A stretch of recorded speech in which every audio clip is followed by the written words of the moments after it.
Hello, this is Bilal, your economic instructor. Today we'll be solving some MCQs for the chapter exchange rate. So this is a very important topic. Let's start. Okay.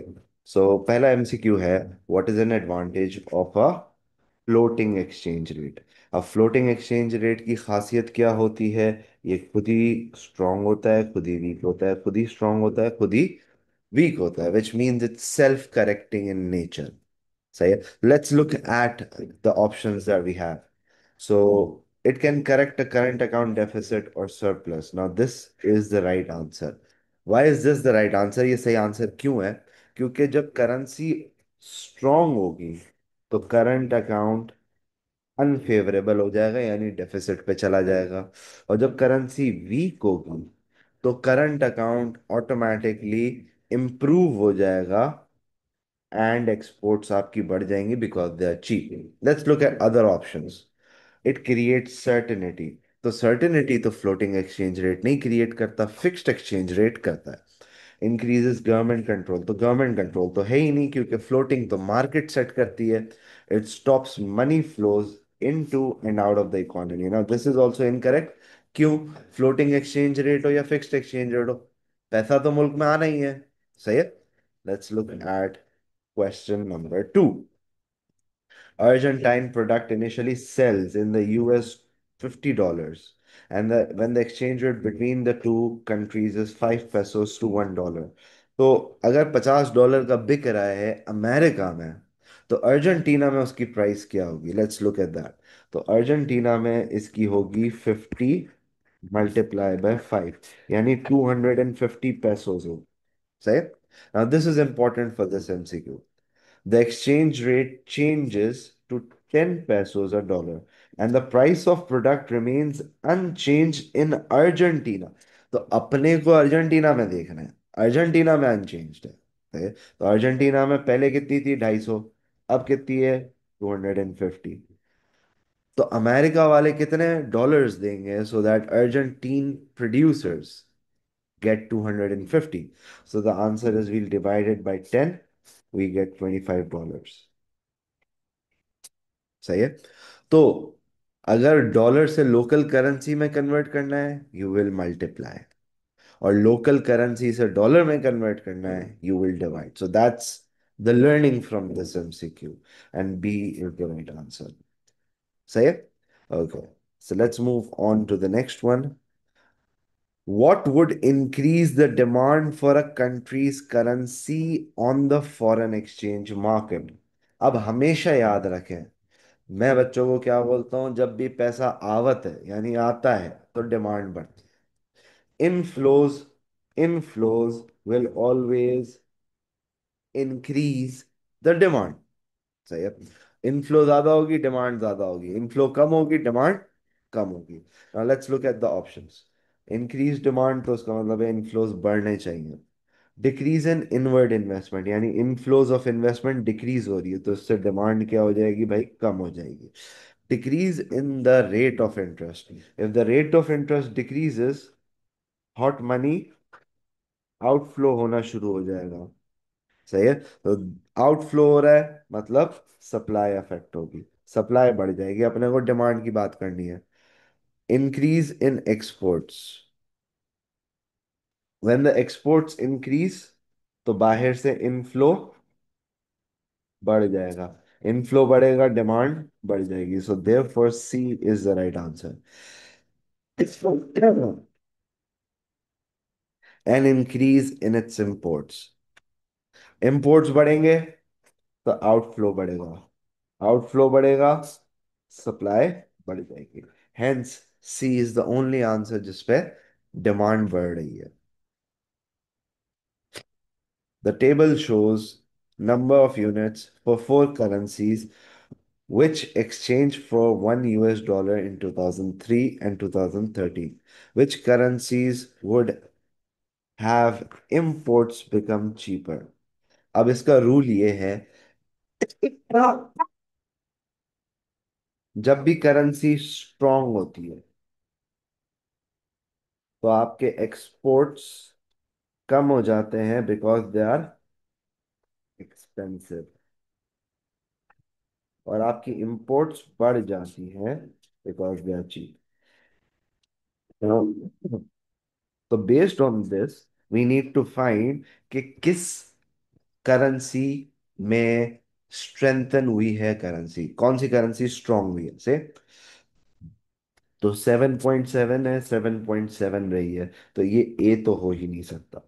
Now if you are unable to get to the right answer, logically आप इस तरीके से भी cross out कर सकते हैं अपने answers.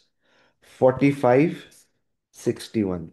अब आपको लग रहा होगा कि ये करेंसी स्ट्रांग हुई है, तो फिर ये नेपलीज रुपी भी तो 72 से 98 पे आई है, ये भी तो बड़ी है, तो क्या ये भी स्ट्रांग हुई है? क्या ये दोनों स्ट्रांग हुई है? तो अमूमन बच्चों को यही लगता है, सही है, कि दो आंसर सही हैं, तीन आंसर सही हैं, they would come up with this situation. इसका मतलब सिर्फ एक है, या तो आपने क्वेश्चन सही से नहीं पढ़ा, और दूसरा मतलब ये है ये बेसिक्स आर इनकरेक्ट, वरना दो आंसर्स आपको क्यों लग रहे हैं। हाँ एग्रीड, कुछ क्वेश्चंस ऐसे होते हैं जिनमें दो आंसर्स लग रहे होते हैं, लेकिन जनरली अगर आपको दो से तीन आंसर सही लग रहे हैं, either you are reading the MCQ incorrectly और there is some misunderstanding in your concepts. So Swiss franc एक वाहिद है जो 1.3 से 0.9 आया है। अब आंसर स्विस फ्रैंक है, सर क्यों है? आप इसको यूं देखो, $1 पहले 45 इंडियन से लड़ता था, अब 61 इंडियन से लड़ रहा है, मतलब डॉलर स्ट्रांग हो रहा है, इंडियन रुपी वीक हो रही है। अगर डॉलर स्ट्रांग हो रहा है तो इंडियन रुपी वीक हो रही है, सही है, दोनों ऑपोजिट चलेंगे। इसी तरीके से $1 और is equal to 72 Nepalese rupees, यानी $1 72 से लड़ता था, अब $1 98 से लड़ रहा है, तो डॉलर स्ट्रांग हो रहा है ना, तो नेपलीज रुपी क्या हो रही है भाई? वीक हो रही है। अब स्विस फ्रैंक, पहले $1 1.3 स्विस फ्रैंक से लड़ते थे, अब $1 0.9 से लड़ रहे हैं, तो इवेंचुअली क्या हुआ? डॉलर वीक हो गया। अब डॉलर वीक हुआ मतलब फ्रैंक क्या हो गया भाई? स्ट्रांग हो गया, तो Swiss franc is the right answer. What is likely to cause a rise in the country's foreign exchange rate? अब फॉरेन एक्सचेंज रेट जब भी राइज होता है तो दो रीजंस हो सकते हैं, या तो सप्लाई कम हो गई है या डिमांड बढ़ गई है। डिमांड मैंने बताया इनफ्लो से ताल्लुक है, सप्लाई आउटफ्लो से ताल्लुक है, दूसरे अल्फाजों में आउटफ्लो कम हो गई है, इनफ्लो बढ़ गई है। अब फॉल इन एक्सपोर्ट, एक्सपोर्ट कम होगी, डिमांड कम होगी, ये आंसर नहीं है। A fall in imports, imports कम होगी, आउटफ्लो कम होगी, सप्लाई कम हो जाएगी, so B is the right answer. A fall in inflow, again inflow कम डिमांड कम, नहीं हो सकता answer.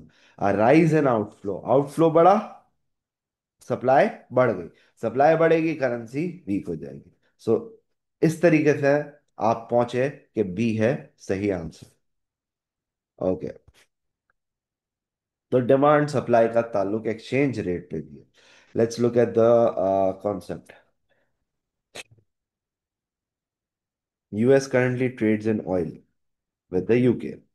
The discovery of new oil and gas deposits in the USA mean that its oil imports would decrease.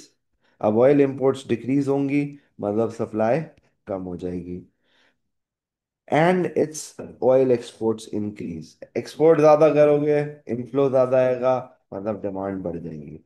तो अब अगर हमारा initial equilibrium x है, तो डिमांड को सिंपली बढ़ा दो, सप्लाई को सिंपली कम कर दो। सप्लाई कम हो गई, S1 पे आ गई, और डिमांड बढ़ गई, B2 पे आ गई। अब इन दोनों का इंटरसेक्शन किस पॉइंट पे हो रहा है भाई? पॉइंट बी पे। Hence B is the right answer. ये वॉफल ग्राफ्स इनको मैं कहता हूँ, ये वॉफल ग्राफ्स आप इस तरीके से ही सॉल्व करते हैं। आप क्या करेंगे, डिमांड और सप्लाई पे इम्पैक्ट आइडेंटिफाई करेंगे, इनिशियल इक्विलिब्रियम से आप दोनों कर्व्स को शिफ्ट करके हाईलाइट कर लें और देखें इंटरसेक्टिंग पॉइंट कहाँ पर है। MCQ number 7.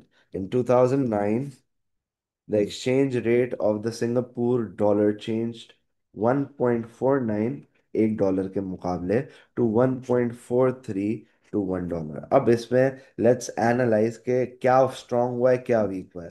पहले $1 1.49 से लड़ता था, अब $1 1.43 से लड़ रहा है, तो भाई डॉलर कम लोगों से लड़ रहा है, मतलब डॉलर वीक हुआ है, सिंगापुर का डॉलर स्ट्रांग हुआ है। This is a very important identification. ये अपने पास हो गया भाई स्ट्रांग। तो जब भी करेंसी स्ट्रांग होती है, आपकी इंपोर्ट्स चीप हो जाएंगी। सही है। तो price paid Singapore for imports will decrease and exports आपकी एक्सपेंसिव हो जाएंगी, तो price paid to Singapore for export will increase. सही है। तो आंसर क्या आया? बी आया। सही है। आगे बढ़ते हैं। The currency exchange rate of the South African rand for the Botswana pula fell by 5.7%. Okay. South African rand 5.7% fall हुआ है। तो वी कैन से कि ये करेंसी वीक हो गई है और ये करेंसी पूला पूला अपना स्ट्रांग हो गया। सही है। What would be the immediate effect? तो इमीडिएट इफेक्ट यही होगा कि भाई अफ्रीका के एक्सपोर्ट्स चीप हो जाएंगे और इंपोर्ट्स एक्सपेंसिव हो जाएंगे।